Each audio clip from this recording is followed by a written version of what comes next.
하나님 나라의 특징. 다시 한번 하나님 나라의 특징.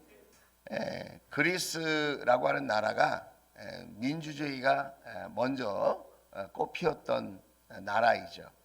거기서 쓰는 단어 중에 하나가 디아코니아라는 말이에요. 디아코니아라는 말은 봉사라는 뜻이기도 하고 섬김이라는 뜻이기도 합니다. 그래서 원래 뜻은 시중들다 이런 말이에요. 시중들다.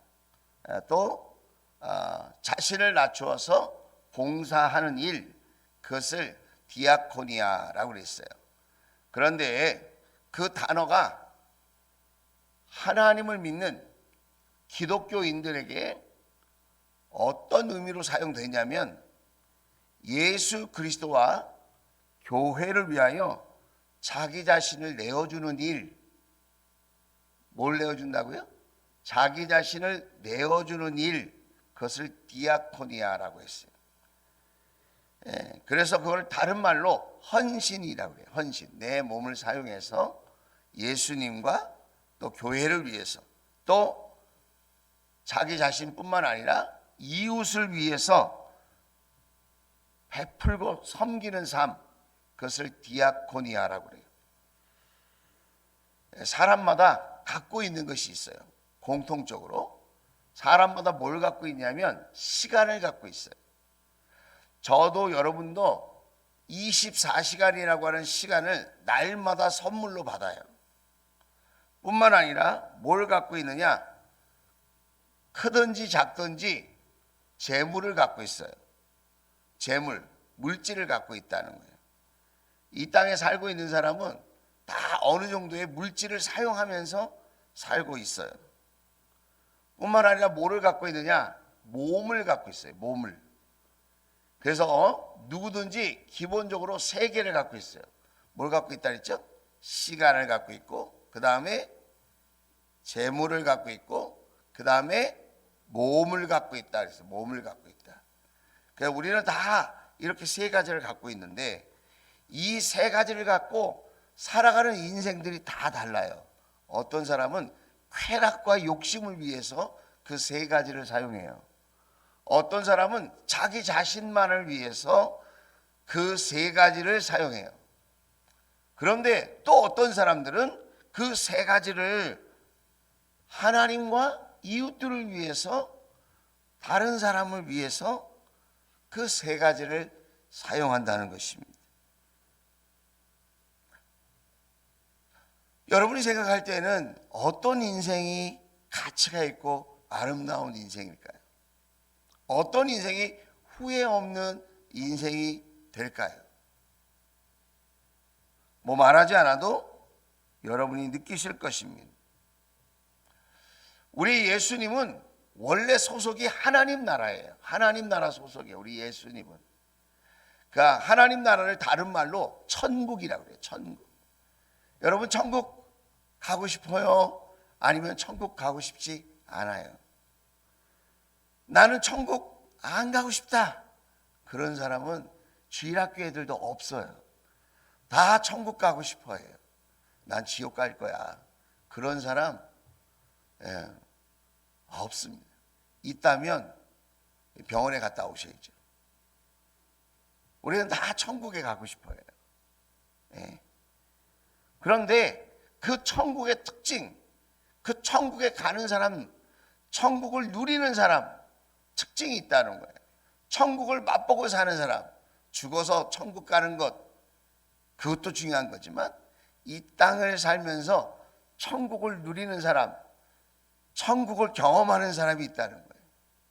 그 세 가지를 갖고 있는 사람 중에 쾌락과 욕심을 위해서 사용하는 사람, 자기 자신만을 위해서 사용하는 사람, 하나님과 이웃을 위해서 사용하는 사람, 누가 천국을 맛볼 수 있을까요?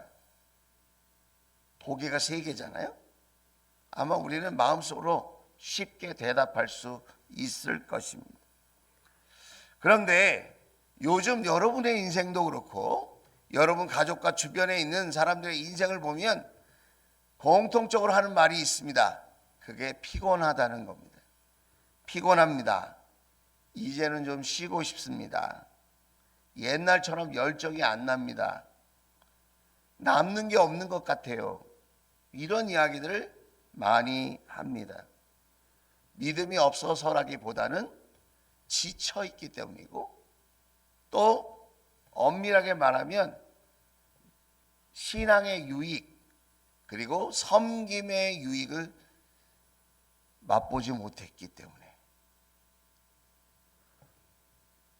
내가 수고하고 애쓰는 것보다 더 풍성한 수입이 있다면, 얻는 게 있다면 우리는 마땅히 수고하고 애쓰는 것을 감당할 거예요. 우리가 왜 직장 생활을 하고 사업을 경영하죠? 피곤하지 않아서? 쉬워서? 재밌어서?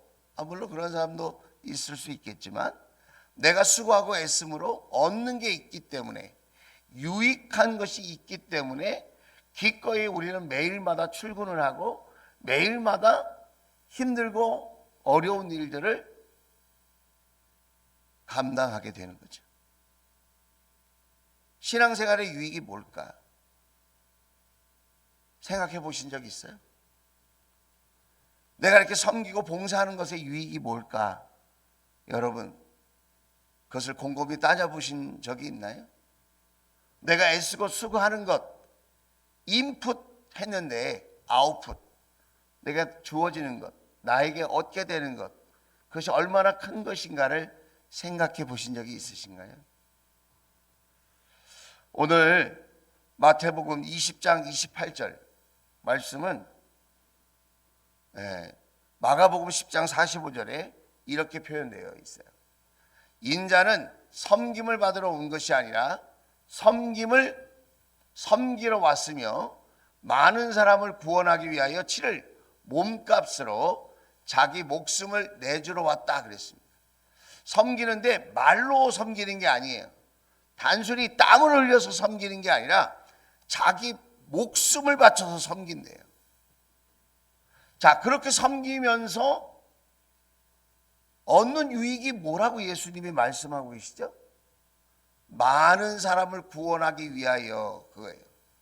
세상에 많은 사람들이 죄의 짐을 짊어지고 세상에 살면서 죄의 짐을 짊어지고 천국길로, 하나님 나라로 가야 하는데 사람들이 가지 않아야 될 곳으로 가는 거예요.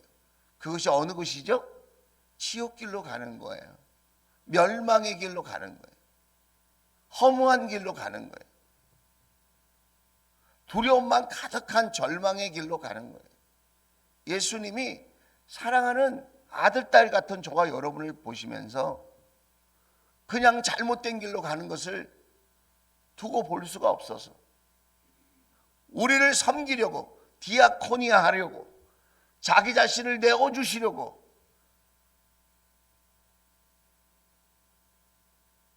우리를 위하여 헌신하시려고 저 높고 아름다운 하나님 나라에서 험하고 피곤한 괴로운 이 땅에 저와 여러분과 똑같은 인간의 몸을 입고 오셔서 자기의 생명을 바쳐서 저와 여러분을 섬김으로 우리를 지옥길에서 천국길로,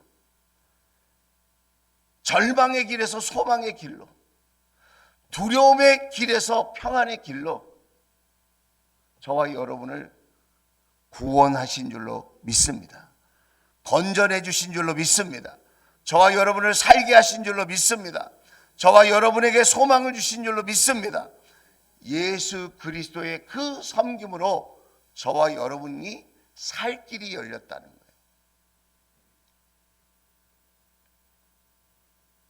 이것은 예수님의 삶의 모습이지 교회가 요구하는 게 아닙니다. 섬김은 예수님의 삶의 방법이에요. 섬김은 예수님의 삶의 방법이다. 따라서 하겠습니다. 섬김은 예수님의 삶의 방법이다. 그 방법이에요, 방법. 교회가 요구하는 게 아니에요. 회사가 요구하는 게 아니야. 그건. 세상이 요구하는 게 아니에요. 예수님의 삶의 방식이에요, 섬김은. 그래서 어떤 대기업이든지 어떤 기업체든지 서번트 리더십, 섬김의 리더십을 말하지 않는 기업이 없어요.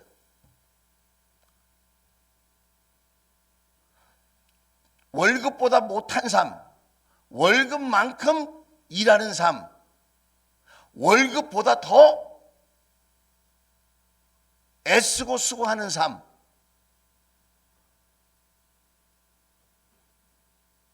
여러분이 사장이라면 직원이 어떻게 일하기를 바랄까요?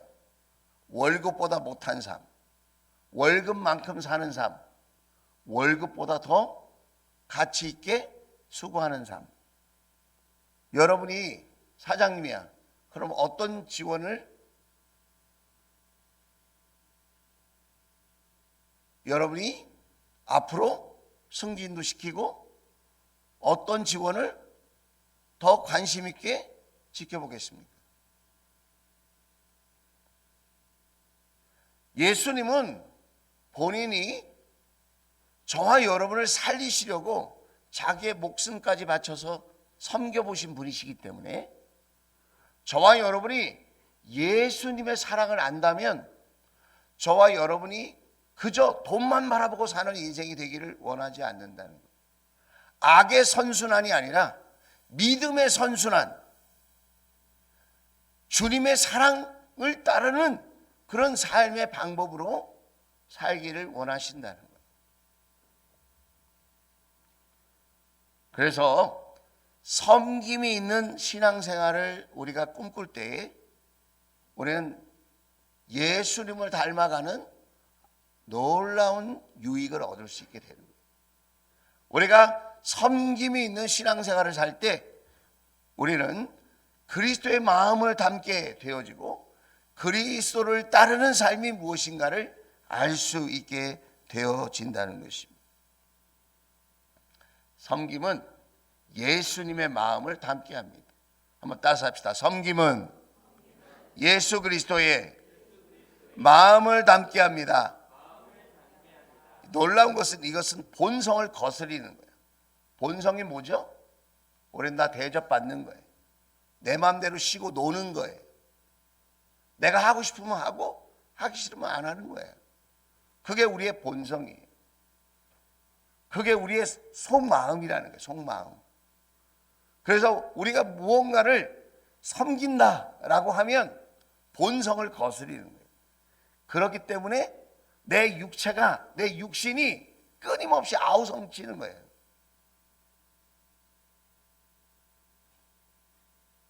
그럴 때마다 우리는 예수님을 바라보는 거죠. 예수님이 나를 얼만큼 사랑하셨는지를 기억하는 거죠. 예수님이 나를 위해서 어떻게 하셨는지 그것을 붙드는 거죠. 주님의 십자가를 바라보는 것입니다. 나를 구원하시려고, 나를 살리시려고, 나를 사람답게, 나를 하나님 나라의 백성으로 만들어 주시려고 하나밖에 없는 생명을 예수님은 바치셨는데 나는 나를 사랑하시고 섬기신 예수님을 위해서 어떻게 사는 것이 좋은가? 그것을 진지하게 생각해 봐야 합니다. 사람들은 성탄절을 좋아합니다. 선물을 나누고 한 해 동안 또 이런저런 모습으로 함께 어울려 사는 것에 대한 기쁨도 나누고 또 감사도 나누는 계절입니다. 그런데 정작 예수님이 이 땅에 무엇 때문에 오셨는지는 생각하지 않아요. 예수님이 이 땅에 오신 이유, 저와 여러분을 구원하시려고, 죽으려고 오신 거 아니에요? 십자가에 생명을 내어놓으시고 저와 여러분의 죄값을 대신 치르고 예수님이 저와 여러분을 하나님 나라 저 천국으로 인도하시려고 예수님은 섬기는 마음으로 이 땅에 오셨다. 그것을 우리가 잊지 않게 되기를 주의 이름으로 축복합니다. 할렐루야. 그래서 여러분, 우리가 섬기면 그리스도 예수의 마음을 담게 되고요. 두 번째 유익은 뭐냐면 하나님 나라의 질서를 우리가 미리 경험하게 되어집니다. 마태복음 20장 26절에서 28절입니다. 너희 가운데서 으뜸이 되고자 하는 사람은 너희의 종이 되어야 한다. 인자는 섬김을 받으러 온 것이 아니라 섬기러 왔으며 많은 사람을 위하여 자기 목숨을 몸값으로 치러주려고 왔다 그랬습니다. 세상의 가치체계, 세상의 가치체계는 뭡니까? 그것은 경쟁에서 이기는 거예요. 군림하는 거예요. 다른 사람을 다스리는 거예요. 통치하는 거예요. 조종하는 거예요. 명령하는 겁니다. 그것이 세상의 가치체계입니다. 그런데 하나님 나라의 질서는 그런 게 아니라는 거예요. 하나님 나라의 질서는 무엇이죠? 낮아지는 것입니다. 발을 닦는 것입니다. 수건을 준비하는 것입니다. 겸손하게 섬기는 것입니다.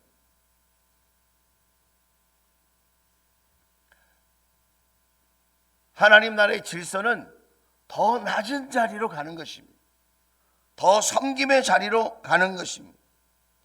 하나님 나라는 섬김으로 위대하게 되는 나라이고 하나님 나라는 섬김으로 하나님 앞에 칭찬받는 나라입니다. 무슨 많은 업적을 남기고 큰 권력을 얻었다고 해서 칭찬받는 나라가 아닙니다. 그래서 여러분 섬길 때에 진정한 내적 자유가 있습니다. 대접받으면 그때는 좋은데 뭔가 마음이 부담스럽습니다.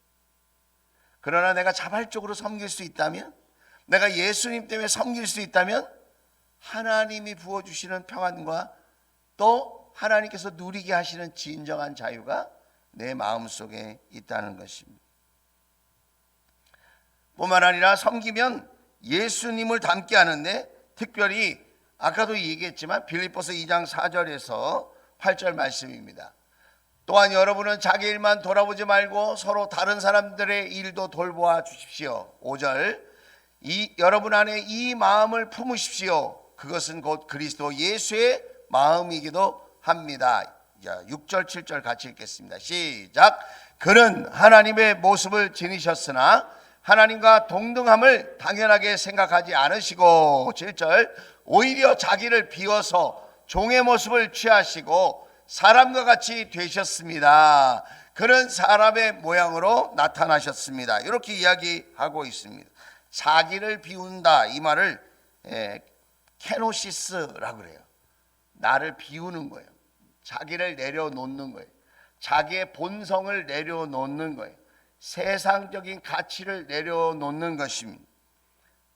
그리고 그 내려놓음 속에 예수님의 마음을 채워놓는 것입니다.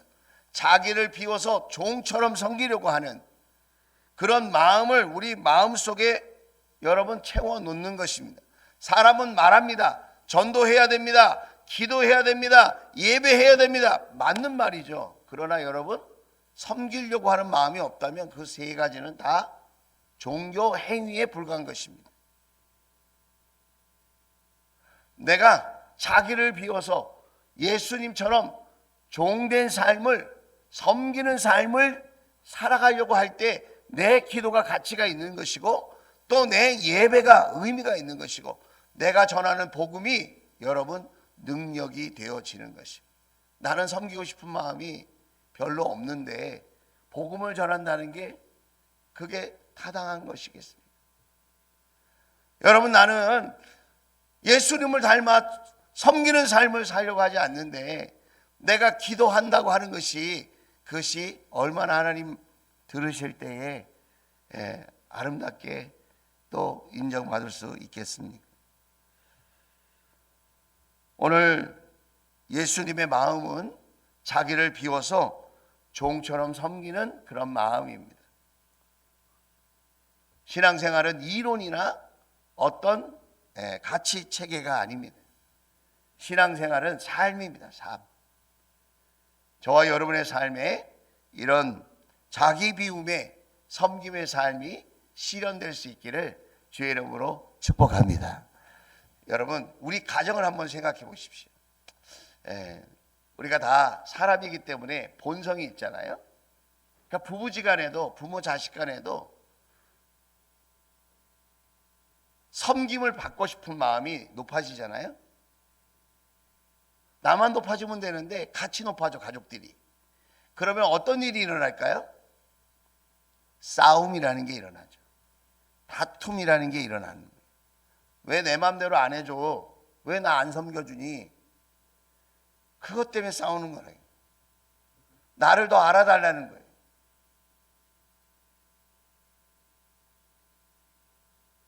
나를 더 섬겨달라는 거예요.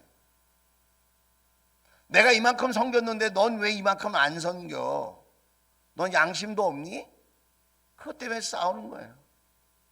내가 많이 참아줬잖아. 내가 많이 기다려줬잖아. 내가 많이 섬겨줬잖아. 너는 왜 나 안 섬겨? 그것 때문에 싸우는 거 아니에요? 자기 몸 편하자고, 때로는 자기 마음 편하자고 막 상대방에게 섬김을 요구할 때가 있지 않아요? 그런데 그런 가족들이, 그런 부부가 서로 자기를 비워서 종의 모습을 가졌던 예수님을, 그 예수님의 마음을 가슴에 품을 수 있다면 어떤 일이 일어날까요?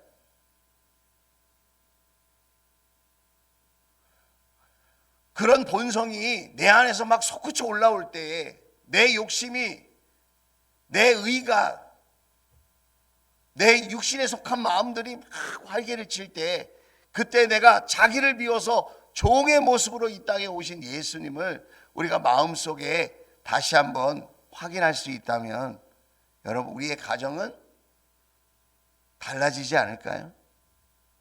우리 부부관계도 여러분 지금보다 훨씬 아름다워지지 않을까요? 세상은 손해보지 말라고 얘기합니다. 똑똑하게 살아야지. 뭐 때문에 네가 양보하고, 뭐 때문에 네가 섬기면서 그렇게 계속 살아? 진짜 똑똑한 게 뭔지 아세요? 예수님을 닮는 거예요. 예수님을 닮아 섬기는 자세로 사는 거예요. 여러분, 저는 가끔 달리기 열심히 하는 연예인이 있어요. 션이라고. 션 아시죠? 그분이 TV에 나와서 이런 얘기를 해요. 자기는 자기 아내를 여왕으로, 왕비로 대우한대요. 그렇게 섬긴대요.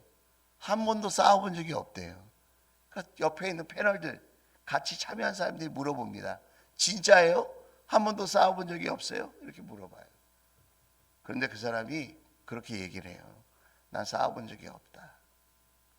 나는 아내를 왕비처럼 대우한다는 거예요. 이유가 뭘까요? 거기에 유익이 있다는 거예요. 아내도 행복해지고 나도 행복해진다는 거예요. 내가 아내를 그렇게 잘 섬기면, 내 아내가 왕비처럼 섬김을 받으면 나를 왕처럼 대우해 준다는 거예요. 내가 만약 아내를 하녀처럼 대우한다면 아내가 나를 종놈처럼 대우할 것 아니겠느냐, 그런 이야기를 해요. 꼭 내가 대접을 많이 받으려고 하는 게 아니에요. 사랑하는 아내를 잘 섬겨서 행복하게 하고 싶은 거예요. 여러분, 우리가 함께 섬기면 우리가 예수님을 닮을 수 있고 함께 행복해질 수 있다는 사실을 여러분 기억할 수 있기를 주의 이름으로 축원을 드립니다. 섬김은 함께 행복해지는 길이에요. 그래서 베드로전서 4장 10절입니다. 자, 같이 한번 읽어볼까요? 시작. 각 사람은 은사를 받은 대로 하나님의 여러 가지 은혜를 맡은 선한 관리인으로서 서로 봉사하십시오. 우리 각 사람에게는 세 가지가 있다 그랬죠. 시간이 있고, 물질이 있고, 몸이 있다 그랬죠. 그리고 하나님이 거기에 각자 재능과 은사를 주셨어요. 참, 우리도 보면 정말 손맛이 끝내주는 분이 계세요. 똑같은 재료로 음식을 만드는데도 와, 어쩜 그렇게 맛있는지. 지난주에도 저한테 와가지고 목사님 은혜 받았습니다, 이런 얘기 한 사람보다 와, 목사님 우리 교회 점심 너무 맛있어요, 야, 이런 얘기를 하는 거예요. 또 우리 가운데는 찬양을 정말 저분은 가수 해도 되겠다.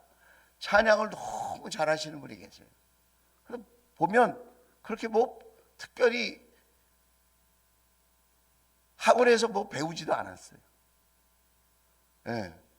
또 그렇게 또 여러 가지 기술을 갖고 계신 분이 계세요. 우리 교회 뭐가 망가지면 딱 나타나서 맥가이버처럼 싹 고쳐놓으세요. 야, 어떻게 그렇게 그런 기술이 있나 정말 신기할 정도예요. 예. 또 우리 반주자들도 보면 정말 반주자들도 피아노를 너무 잘 치세요. 예.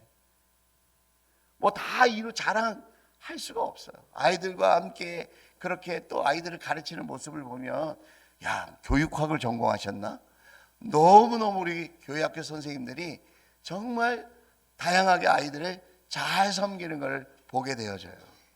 여러분, 우리 각 사람에게는 한 가지 이상의 재능과 은사가 있는 줄로 믿습니다. 할렐루야. 그런데 하나님의 여러 가지 은혜를 맡은 선한 관리인으로서 서로 봉사하면 어떤 일이 일어날까요? 공동체가 아름답게 변해요. 여러분 가정도 각자 다 똑같은 걸 잘할 수는 없지만 다른 모습으로 함께 섬겨나갈 때 가정도 아름답게 되어지고 우리 목장도 아름답게 되어지고 우리 교회도 아름답게 되어질 줄로 믿습니다. 자, 제가 그림 하나 보여줄게요. 시간상 좀 줄이고. 자, 이 그림 한번 보세요. 보이시나요? 자, 네, 영상도 볼 거니까 아예 꺼놓으시면 될 것 같아요. 자, 이 그림 한번 보세요. 가운데 먹을 게 있어요. 근데 뜨거운 음식이에요, 그게. 그러니까 배고픈데 스푼이 길어. 숟가락이 긴 거예요. 그래갖고 먹으려고 그러니까 먹을 수가 없어. 저기 막 자기 먹으려고 그러니까 안 되죠. 그리고 막 세어보고 또 이걸 부러뜨려 버려야 되나? 손으로 막 집어 먹어야 되나? 막 고민하고 있는 거예요. 자, 이것이 우리가 살고 있는 모습이라는 거예요. 조금만 생각을 바꾸면 되는데 그렇게 생각을 못 한다는 거예요.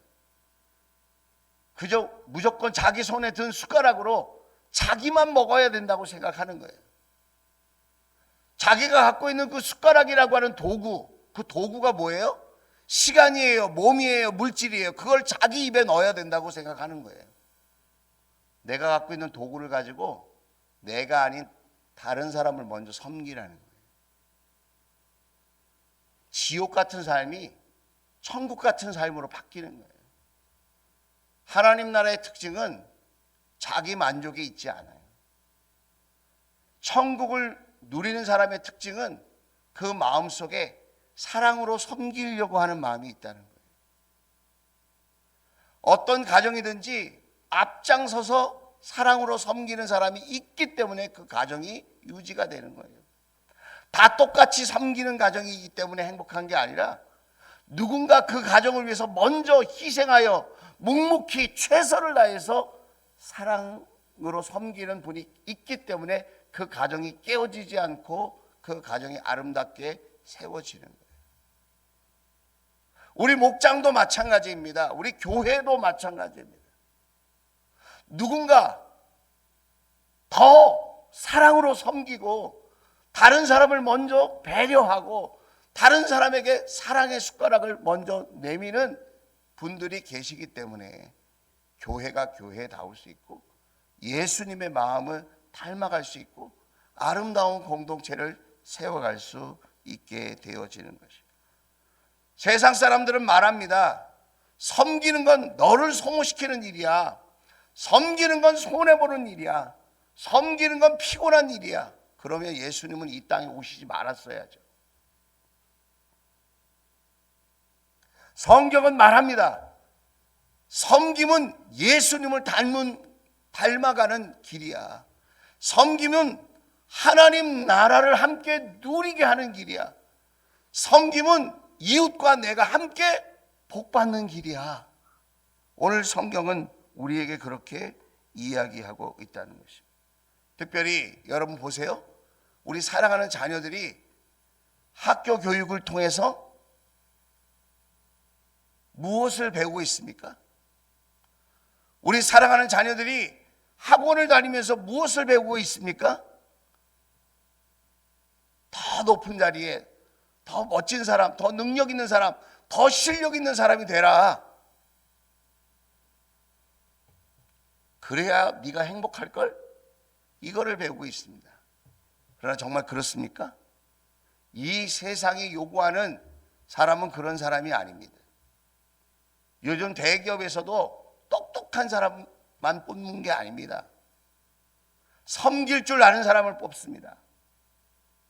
같은 성적이라면 다른 사람을 배려하고 먼저 이웃을 생각하고 먼저 섬길 수 있는 사람, 그런 인격을 갖고 있는, 그런 삶의 태도를 갖고 있는 사람을 선호하고 있습니다. 요즘 신앙의 위기는 안 믿어서가 아닙니다. 요즘 신앙의 위기는 뭘까요? 예수님의 사랑을 모르는 거예요. 예수님의 그 섬김을 닮으려고 하지 않는 거예요. 우리의 신앙이 무너지지 않도록 어떻게 하면 될까요? 우리의 자녀들이 올바른 인성을 가지고 이 나라와 사회에 공을 할 수 있는 그런 인재로 성장하려면 우리 부모님이 무엇을 보여줄 수 있어야 될까요? 좋은 학원에 보내는 거? 좋은 학교에 보내는 거? 그것도 일리가 있어요. 그러나 정말 우리 부모가 자녀들을 위해서 보여줘야 할 것은 섬기는 삶의 태도예요. 섬기는 삶의 태도. 우리 자녀들이 낙심하지 않도록, 우리 자녀들이 소망을 갖고 살 수 있도록, 우리 자녀들이 신앙의 가치, 신앙의 유익을 잃어버리지 않도록 저와 여러분이 먼저 섬김의 삶을 실천해야 한다는 것입니다. 나와 우리 자녀들의 신앙을 지켜내는 위대한 선택, 그리고 마지막 선택이 뭐냐? 십자가의 사랑을 기억하고 섬기는 삶을 우리가 실천해 보는 거예요. 그 섬김의 삶을 포기하지 않는 거예요. 그 섬김의 자리를 지켜내는 것입니다. 그렇게 될 때 저와 여러분의 삶 속에 행복이 남고 또 평안함이 경험되어지고 진정한 기쁨이 넘쳐나게 되어질 줄로 믿습니다. 한번 따라서 하겠습니다. 섬김이 천국이며 하나님 나라의 진정한 모습입니다. 지옥 같은 가정이라면 여러분이 먼저 섬기는 사람이 되어보세요. 지옥 같은 관계가 있다면 여러분이 먼저 사랑으로 섬기는 것을 포기하지 않게 되기를 바랍니다. 우리의 목장과 우리 교회가 더 천국 같은 그런 공동체가 되기를 원한다면 저와 여러분이 먼저 십자가의 사랑을 붙들고 섬기는 자리에 나아갈 수 있다면 우리는 진정한 하나님의 나라를 경험하면서 그렇게 살아가는 행복한 주인공이 다 되어질 줄로 믿습니다. 그런 은혜가 있을지어다. 기도하겠습니다.